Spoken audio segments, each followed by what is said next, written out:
Imagine leaving $250,000 on the table. Oof. That's what could happen with a single Social Security decision. It's true. We're talking real money. Big time. And it all boils down to understanding Social Security. It's side out, yeah. Whether you're years away from retirement or just starting out, this information is so important for your financial future. Couldn't agree more. If you're finding this valuable already, I hope so. hit that subscribe button so you don't miss any future insights. We've got a lot more coming. But let's dive into the heart of it. Let's do it. How are Social Security benefits actually calculated? Right. It's not just some random number they spit out, is it? Not at all. Yeah. Your benefit amount, it's based on your lifetime earnings. Okay.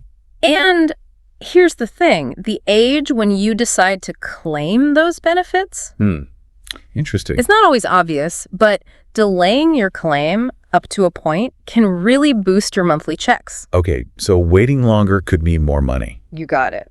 That seems counterintuitive. If it, Most people I know want the money ASAP. right. It's all about delayed gratification. I see. A lot of people don't realize there's a sweet spot for claiming. Okay. To understand it, we got to talk about full retirement age. FRA. Exactly, FRA. Right. For most people today, that's 67. Got it.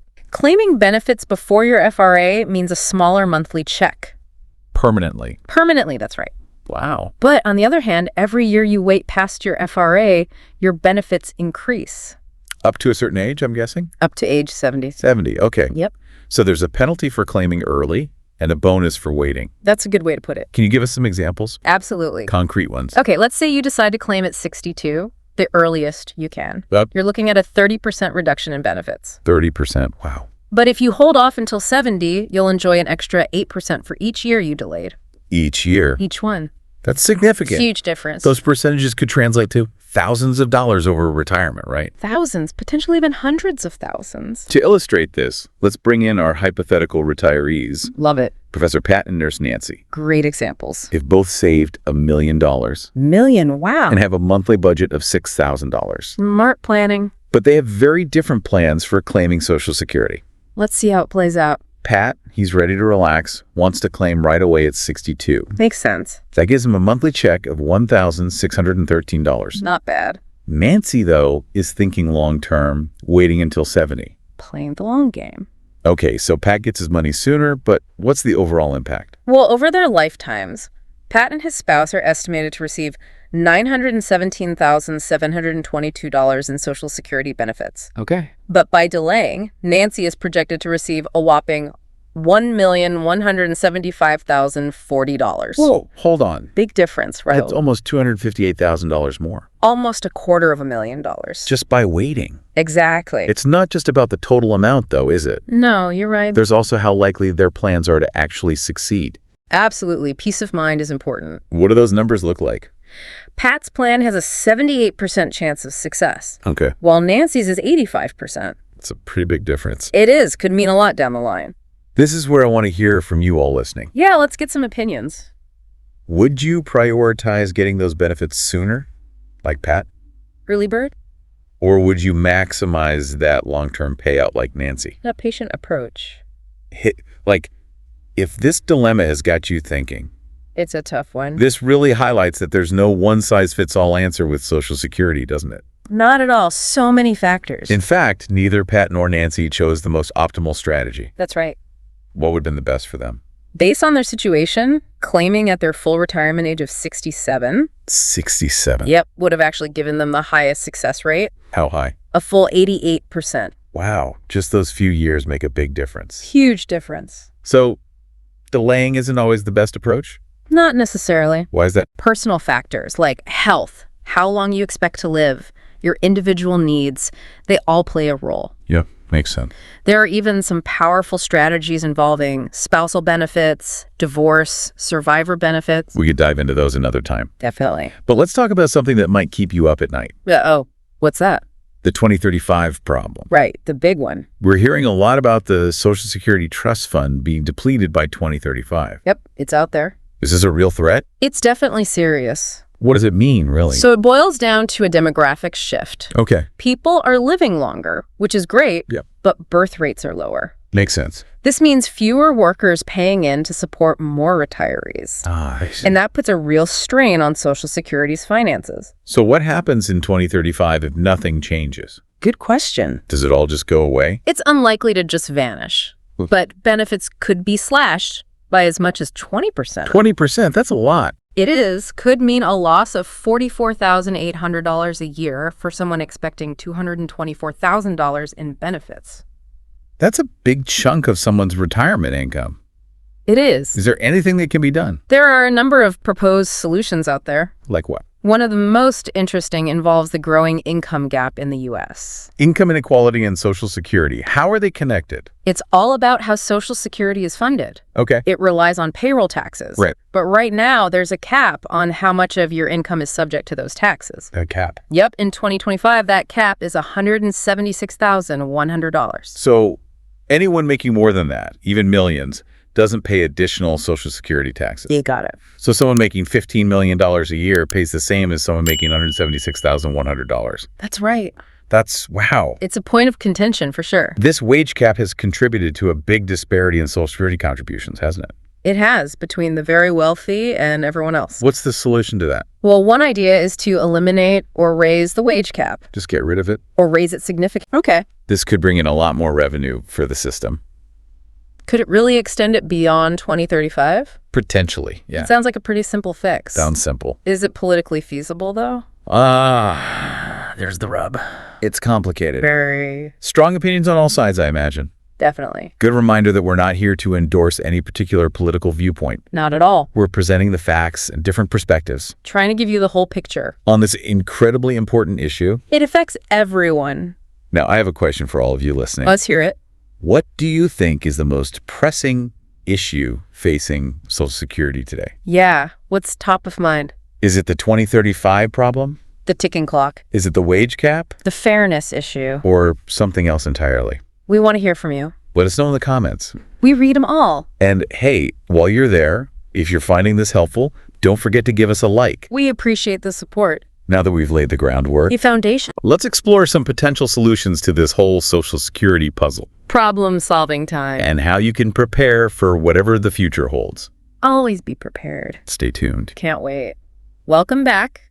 We're back. Last time we were talking about that ticking time bomb, 2035. the 2035 problem, yeah. Right. And the potential for benefit cuts as the Social Security Trust Fund faces depletion. It's definitely unsettling. A 20% reduction would be a huge blow for a lot of people. It would, people who depend on those benefits. It really highlights how urgent it is to find solutions. Absolutely. Like we talked about, addressing that wage cap and income inequality. Yeah, big issues. You mentioned that someone earning $15 million a year pays the same into Social Security as someone making $176,100 because of that cap. It's true. Seems like changing that could make a big difference. It could. It really could. There's got to be a proposal out there to address this, right? There is, actually, a specific one. Oh, yeah. The Social Security Expansion Act, Okay. introduced in Congress in 2023. What's that one call for? It calls for taxing earned income over $250,000 Okay. and investment income for those making over $200,000. Interesting. What kind of impact would that have? According to projections, it could achieve two major things. Okay.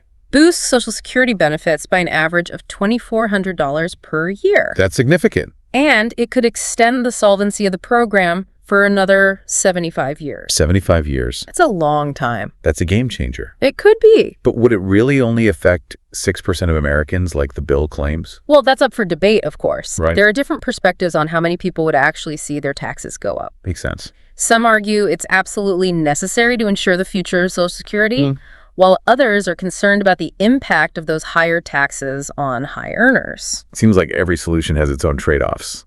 That's the thing with these complex issues. Yeah. There's rarely a simple answer. It's about weighing the costs and benefits, thinking about the impact on different groups, and finding a path that works best for everyone. You think this 2023 proposal has a shot at becoming law? It's tough to say for sure what Congress will do, Yeah. but it's definitely possible. Especially as we get closer to 2035. Right, that deadline looms. Might see some compromises though, right? Probably, yeah. You might see lawmakers agree to raise the wage cap, Okay. but at a higher income level. Higher than $250,000. Maybe $500,000 or even higher. They might exempt certain types of income too, like investment income. So finding a middle ground, a bit of give and take. Exactly. Well, wage cap isn't the only tool, though, right? Oh, no, not at all. There are other ideas floating around. Lots of them. Like what? Some experts have suggested gradually increasing the full retirement age. Pushing it back. Yeah, pushing back the age when people can claim full benefits. Well, wouldn't that penalize people who can't physically work as long? It's a valid concern, for sure. People in demanding jobs. Right. Any changes need to be fair. We don't want a system that benefits some at the expense of others. That's a good point. Equity's important. You know, something I've always found confusing is how Social Security is a tax, not a savings account. It's a common misconception. Could you break that down? Sure. People think the money they pay into Social Security is just sitting there waiting for them. Right, like their own little pot. Exactly, but that's not how it works at all. How does it work then? Social Security is what we call a pay-as-you-go system. Pay as you go. It means the taxes collected from current workers are used to pay benefits to current retirees. Okay. It's a continuous flow of money from today's workforce to today's retirees. I see. It's about shared responsibility, each generation supporting the one before it. But if it's pay as you go, those demographic shifts we talked about become even more worrisome, right? You got it. Fewer workers, more retirees. That's the challenge. It's crucial to address it head on. Absolutely. We need to find solutions. To ensure the long-term sustainability of the program? What can listeners do right now? Good question. Regardless of what happens with those political proposals. It's all about being prepared, no matter what. We've touched on personal responsibility. Right. But let's dive deeper into that. Sure. First step is to stress test your current plan. Okay. Ask yourself, what if Social Security benefits were suddenly reduced by 20%? Yikes. Could you still cover your essential expenses? It's better to know now than be caught off guard later. Absolutely. What if that stress test reveals some vulnerabilities? Then you've got to take steps to bridge the gap. Like what? One of the most powerful strategies is to increase your savings rate. Okay. Even a little bit helps, Every penny counts. especially with compound interest. It's like paying your future self. the best investment. Don't limit yourself to just one source of income in retirement either, right? You got to diversify. Like what? Retirement accounts, investments, even a side hustle you enjoy. So many options. The more income streams you have, the less vulnerable you are to changes in Social Security. Spread the risk. Exactly. Don't put all your eggs in one basket. Wise words. And finally, be flexible. Oh yeah, adaptability is key. Be open to adjusting your spending habits If you need to. or delaying retirement. Maybe by a year or two. Life throws curveballs. It does. That adaptability can make all the difference. Makes a huge difference. Sounds like knowledge, planning, and flexibility are key here They really are. when it comes to that uncertain future of Social Security. It's all we can do. Now, before we move on to the final part of this, What's next? I've got a question for you. Okay, I'm listening. What's one thing you wish you knew about Social Security when you were younger? Ooh, good one. Something that would have made a difference in your financial planning. It's a tough question. Let us know down in the comments. We want to hear your thoughts. And if you're finding this valuable, don't forget to give us a like. We appreciate the support. In the final part, we'll delve into what various political figures are proposing to fix Social Security. Oh, that's going to be interesting. It's a hot topic for sure. It is. Don't miss it.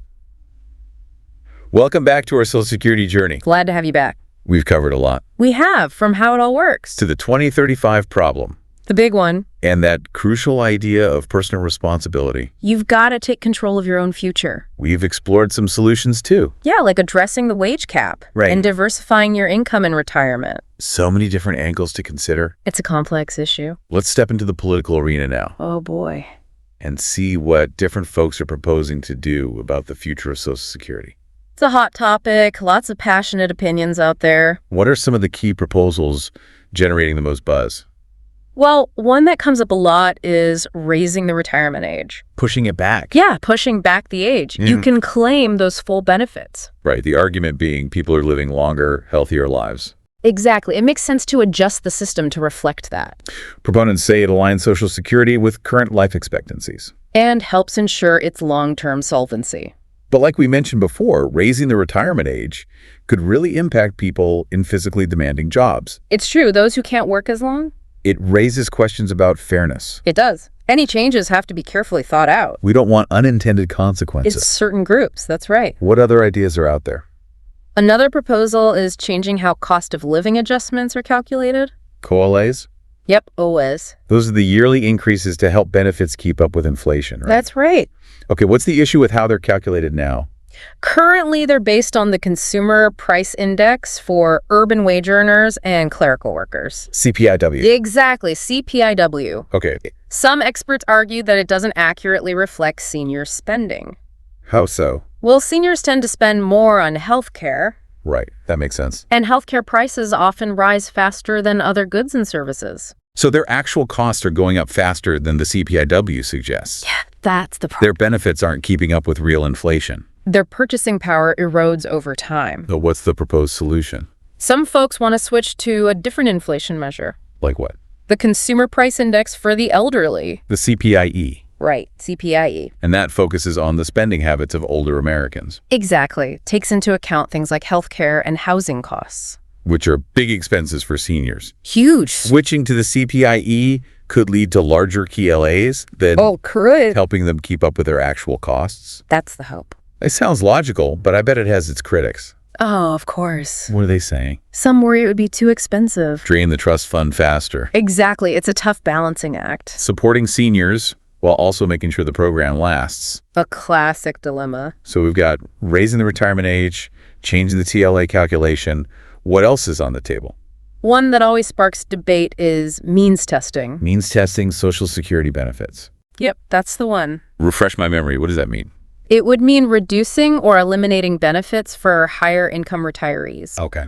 Essentially, if you have other income sources, Like investments? investments, pensions, you wouldn't get as much from Social Security. Maybe nothing at all. Potentially. The idea is to give benefits to those who need them most then. The folks relying on Social Security for their basic needs. It's about making sure those who are struggling have a safety net. Exactly, a more targeted approach. Sounds like Robin Hood. Take from the rich, give to the poor. What are the arguments against means testing? Well, one big concern is that it discourages saving. If you know your benefits will be cut, Based on your income, why bother saving aggressively? that's a good point. It undermines the whole idea of planning for retirement. Right, working hard to be financially secure. Critics also say it makes the system more complex More paperwork, harder to manage. and potentially more costly to run. A classic debate with strong opinions on both sides. As always, There's no shortage of ideas out there, plenty to discuss. each with its pros and cons, It can be a lot to take in. especially if you're not familiar with how it all works. It's complex. But it's so important to stay informed. Absolutely. Pay attention to these debates, understand the proposals. And think about how they might impact your own future. Knowledge is power.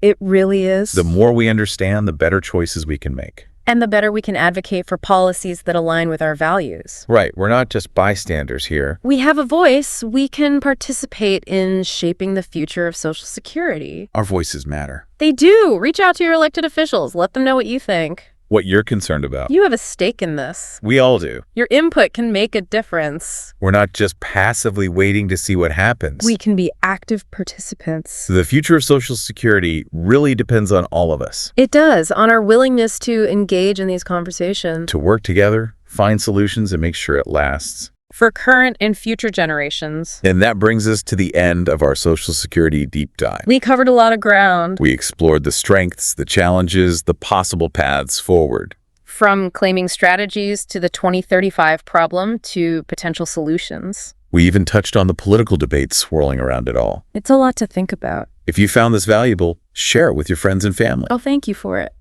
Before you go, let us know one key takeaway you're walking away with. What stuck with you? Drop it in the comments below. We love hearing from you. And if you enjoyed this episode, give us a like. It helps others find these conversations too. Thanks for joining us on this journey. We'll see you next time.